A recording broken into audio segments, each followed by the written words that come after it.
And I really just, when I came in the lab and we were exposed to a lot of different disciplines, fingerprints, blood stain, and I really just was fascinated by blood stain pattern analysis, that, you know, the story that it told, the hints that it gave on you know, actions during a bloodletting event. And you know, my intrigue in that just kept me, you know, trying to learn as much as I could about it. Tell me, explain more about blood spatter, what it is actually. So it's just the, you know, when I mean, blood is a fluid, responds in a predictable manner, so it deals with fluid dynamics, and the, you know, amount of force that is applied to a blood source determines what size of the staining that you're going to get. So it's an inverse relationship. The greater the force, the smaller the stain, and then the characteristics of different patterns will tell you the mechanism or the action that caused it. So if we have spatter stains in circular to elliptical, you know, orientation, and they are somewhat oriented in a line or in a like curvilinear pattern, then that can tell you that it's either a drip trail, it's cast off, or it's a projected pattern. If we have stains that radiate, so go from circle stains to elliptical stains in like a V shape or a cone shape, or like, you know, look like half of a bow tie, then that tells you that it was, you know, that's an impact event. So something has struck a source of blood, causing it to radiate outward. And so just by knowing what the pattern looks like, what the characteristics of the pattern are, that can tell you maybe what is going on. And so that, to me, it's almost like putting together a puzzle piece. You're looking at something and having to determine, you know, the cause and effect. Now, basically, Texas Forensic Sciences contacted you and Yes, asked you about this case here. Tell me how they contacted you, and what this case is just kind of briefly on this case. What was it? So they received 2 complaints on 2 cases, one out of Houston and one out of Bosque/Commanche County, in reference to some bloodstain testimony. And so they were looking, the commission, which is appointed, they're appointed by the governor, they were looking into these 2 specific complaints, which then caused them to question what the criteria was for someone to be able to go into a courtroom and testify to bloodstain pattern analysis. And so because they were starting to ask questions, they had one of their quarterly meetings in November where bloodstain pattern analysis was being discussed.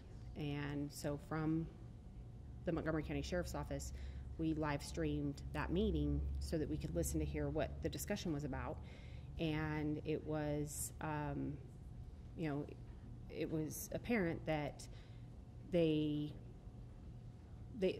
wasn't a lot within the commission known about, you know, what should be the criteria for a court testifying bloodstain pattern analyst. And so I reached out to some of the folks on the commission, asking to be able to have an opportunity to speak with them, to educate them on, you know, what bloodstain pattern analysis is, how it's being taught in Texas. I instruct with one of my, you know, the Montgomery County alumni who left Montgomery County to go to Texas A&M Engineering Extension Service, Christine Ramirez. So we teach a 40-hour basic course. And so I asked the commission for an opportunity to explain to them, you know, what we teach. You know, this is one step amongst many steps that one would need to take.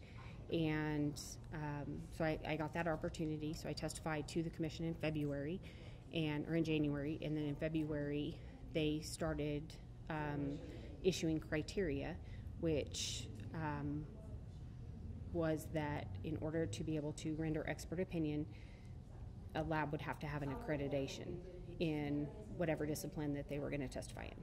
So whether it be bloodstain pattern analysis, crime scene reconstruction, shooting incident reconstruction. And so that's kind of where my relationship with the commission began.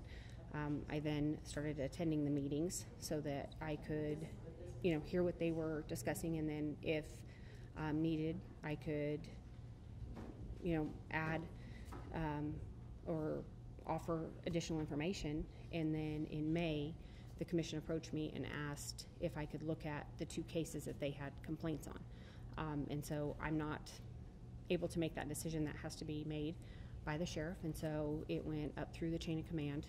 I personally recused myself from the case out of Houston just because of the people that were involved in that case. I felt like that they needed someone else to look at it, but I was specifically asked to look at the Joe Bryan case, and so that's how I got involved in why we're here today. Tell me a little bit about the Joe Bryan case. So Joe Bryan was the high school principal in Clifton, Texas in 1985, and he was attending a principal conference in Austin, which round trip is 262 miles.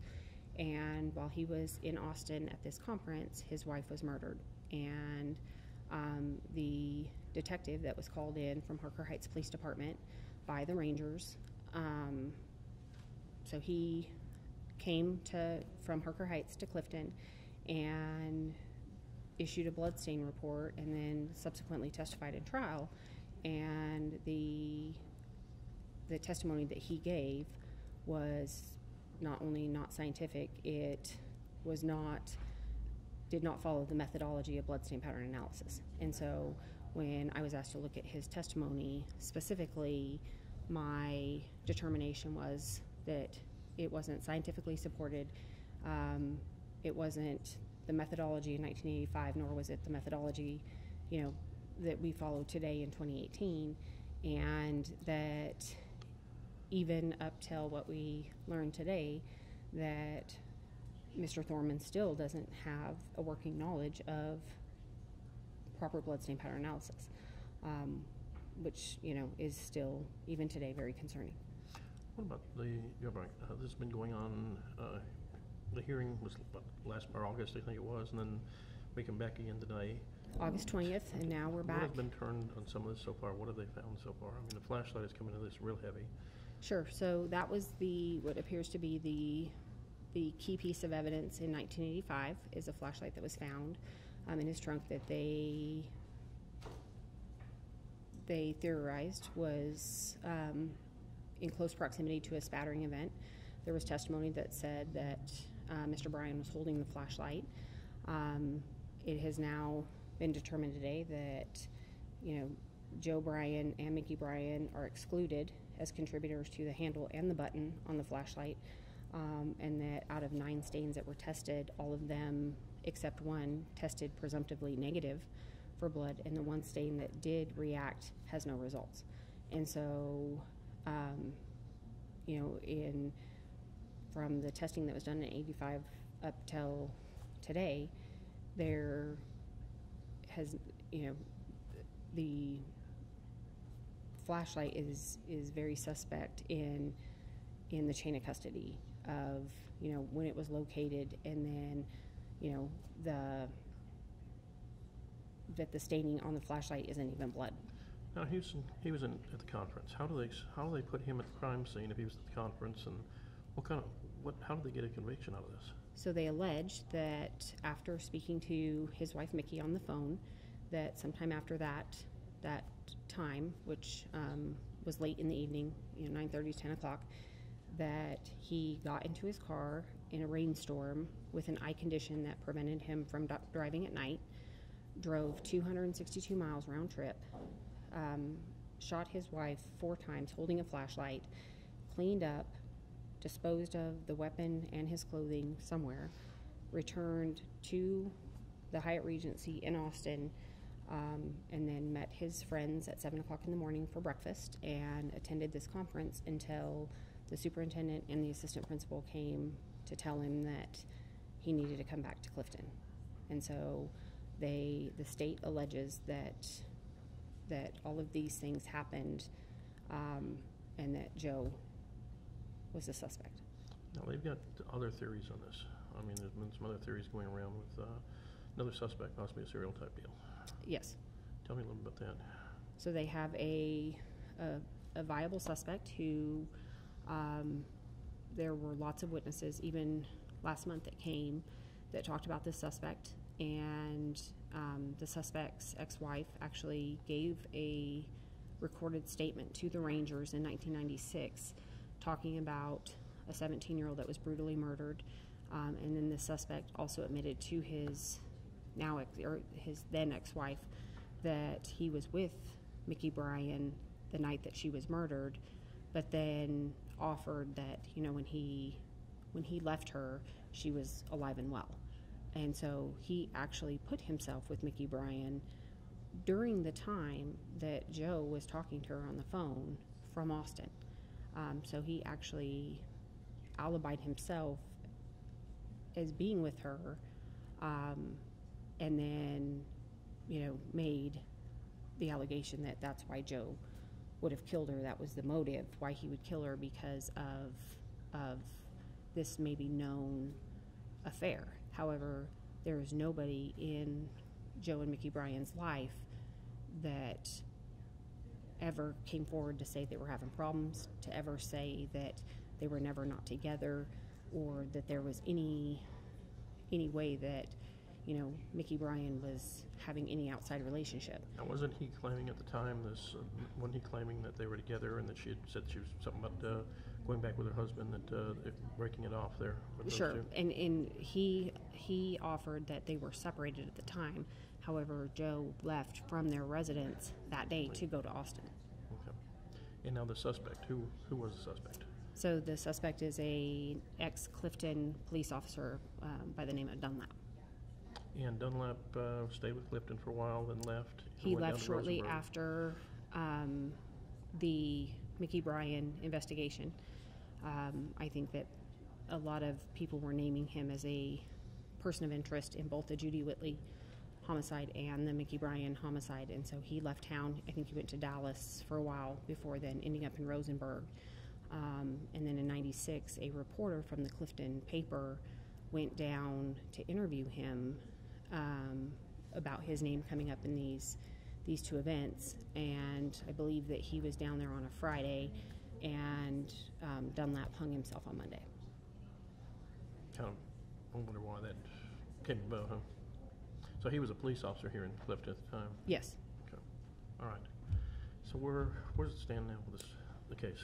So it appears that the judge is going to offer or allow the state and the defense to offer their findings of facts and conclusions of law based on all of the hearing transcripts. And so he's given them a deadline of November 10th, which is a Saturday, so I don't know if he's going to hear it the Friday before or if they have until, you know, midnight on the 9th. Mm-hmm. To file those briefs for him to then, determine, and then I think his findings will go to the Court of Criminal Appeals. Okay. So, no telling if Ms. Brown will be out for Christmas or not. You know, we can only hope. Now, he had a lot of support here today. Yes, sir. Now, some of the supporters are actually victims' family. We're actually paying the attorneys to help get him out. Yep. This kind of says something right there. Yes, sir. Tell me a little about that. You know, and I really just, other than seeing them in the courtroom wearing their supportive shirts, you know, I've just sat in the front pew and have been mostly removed from that, but it sure does seem like there are a lot of people here, classmates of both he and Mickey's, as well as, you know, family from both sides that have been here in support.